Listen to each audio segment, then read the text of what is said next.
সুপ্রিয় শিক্ষার্থী, তোমরা সবাই কেমন আছো? আশা করি ভালোই আছো। আমিও ভালো আছি। আজকের পাঠে আমি তোমাদের লাল ফুলের শুভেচ্ছা জানাচ্ছি।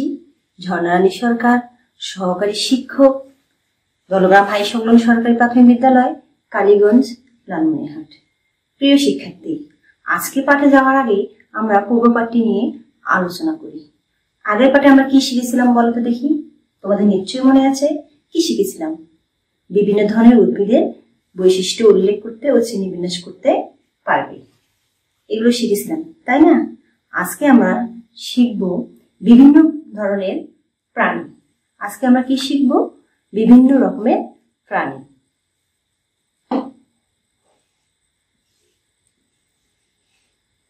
বিভিন্ন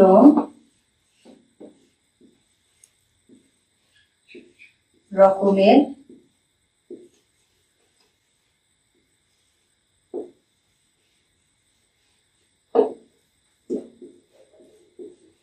প্রাণী।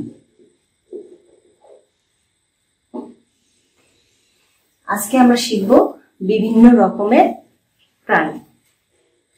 আজকের পাঠে আমার শিক্ষণফল হচ্ছে, সুপ্রিয় শিক্ষার্থী, আজকের পাঠের শিক্ষণফল হচ্ছে, আজকে যা আমরা শিখব সেটা হচ্ছে পরিবেশের বিভিন্ন প্রাণীর নাম উল্লেখ করতে পারবে। আমি আবার বলছি, পরিবেশের বিভিন্ন প্রাণীর নাম উল্লেখ করতে পারবে। সুপ্রিয় শিক্ষার্থী, দেখো তো আমার হাতে কিছু ছবি দেখা যাচ্ছে, তাই না? বলো তো এগুলো কিসের ছবি?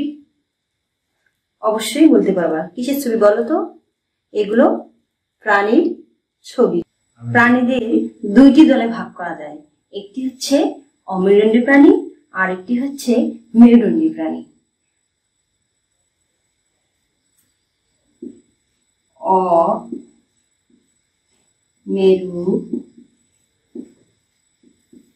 অমেরুদণ্ডী আর একটি হচ্ছে মেরুদণ্ডী।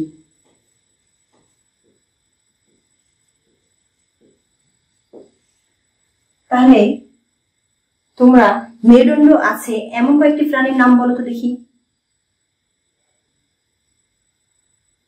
মেরুদণ্ড আছে কি? ব্যাং। কি আছে? ব্যাং। আরেকটা বলো তো? মাছ।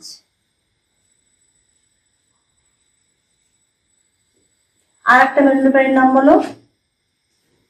মুরগি।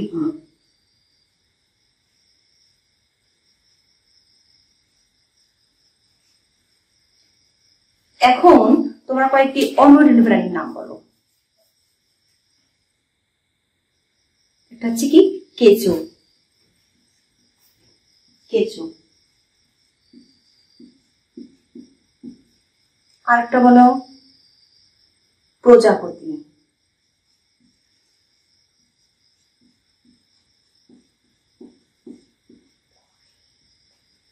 আর একটা অমেরুদণ্ডের নাম বলো? শামুক।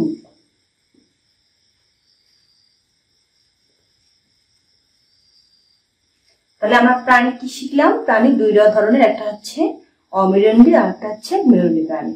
তাহলে অমেরুদণ্ডী প্রাণীগুলো হচ্ছে কি? কেঁচো, প্রজাপতি, শামুক। মেরুদণ্ডী প্রাণী কি হচ্ছে? ব্যাং, মাছ, মুরগি। সুপ্রিয় শিক্ষার্থী, দেখো আমার হাতে একটা কি প্রাণী দেখা যাচ্ছে, বলো তো এই প্রাণীটির নাম কি? কি? দেখো ভালো করে দেখো, দেখো বলতে পারবা? শামুক, তাই না? শামুক। তাহলে এটা কোন প্রাণী? এটা হচ্ছে অমেরুদণ্ডী প্রাণী। কেন শামুককে অমেরুদণ্ডী প্রাণী বলা হয় বলো তো দেখি? কারণ এর মেরুদণ্ড নাই। এর মেরুদণ্ড নাই, এজন্য কি বলা হয়? অমেরুদণ্ডী প্রাণী বলা হয়। এজন্য একে অমেরুদণ্ডী প্রাণী বলা হয়। সুপ্রিয় শিক্ষার্থী, দেখো তো আমার হাতে আর একটা জিনিস দেখা যাচ্ছে, দেখতে পাচ্ছ? বলো তো কি এটা? এটা কিসে কি দেখা যাচ্ছে? ব্যাং। কি? ব্যাং। তাহলে ব্যাংটা বলো তো কি মেরুদণ্ডী প্রাণী না অমেরুদণ্ডী প্রাণী? আমি শিখালাম এর আগে। কি? এটা হচ্ছে মেরুদণ্ডী প্রাণী। কেন আমরা ব্যাংকে মেরুদণ্ডী প্রাণী বলবো? কারণ এর মেরুদণ্ড আছে, এর মেরুদণ্ড আছে, এজন্য আমরা ব্যাংকে কি বলবো? মেরুদণ্ডী প্রাণী বলবো। সুপ্রিয় শিক্ষার্থী, এখন আমরা মেরুদণ্ডী এবং অমেরুদণ্ডী প্রাণী কি তা ব্যাখ্যা করব।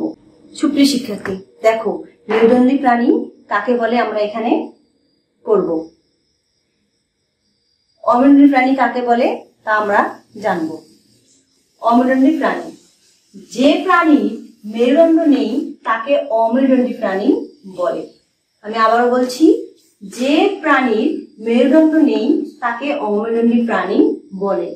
যেমন কেঁচো, চিংড়ি, প্রজাপতি এবং শামুক অমেরুদণ্ডী প্রাণী। তাহলে আমরা কি শিখলাম? অমেরুদণ্ডী প্রাণী কাকে বলে? যে প্রাণীর কি মেরুদণ্ড নাই তাকে কি বলে? অমেরুদণ্ডী প্রাণী বলে।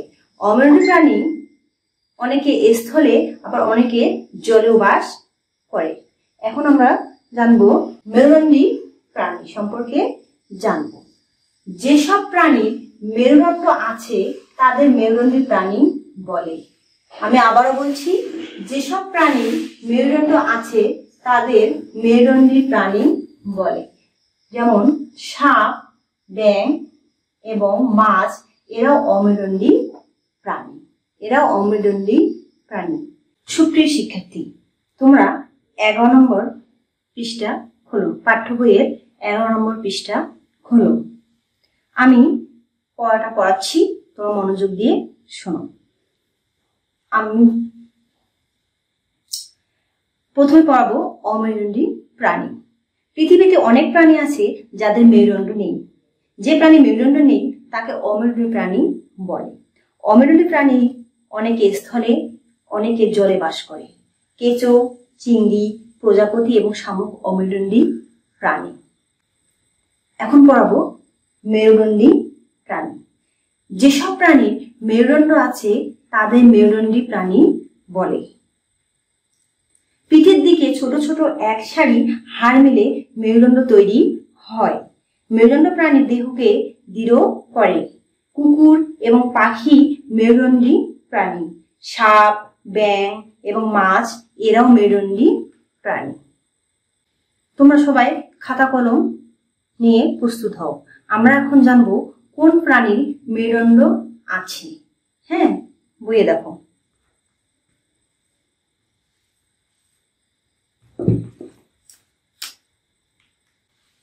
আমি একটি তোমাদের ছক তৈরি করে দিচ্ছি। এই ছকের মতো করে তোমরাও খাতা একটি ছক তৈরি করে নাও।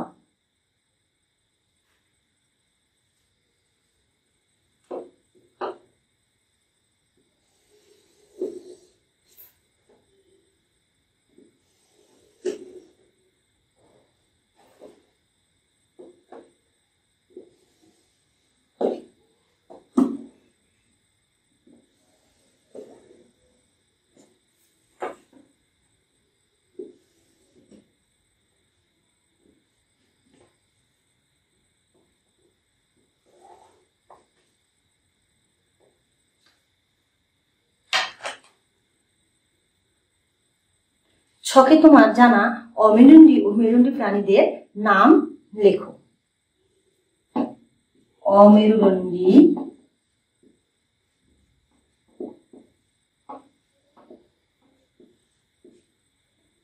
মেরুদণ্ডী।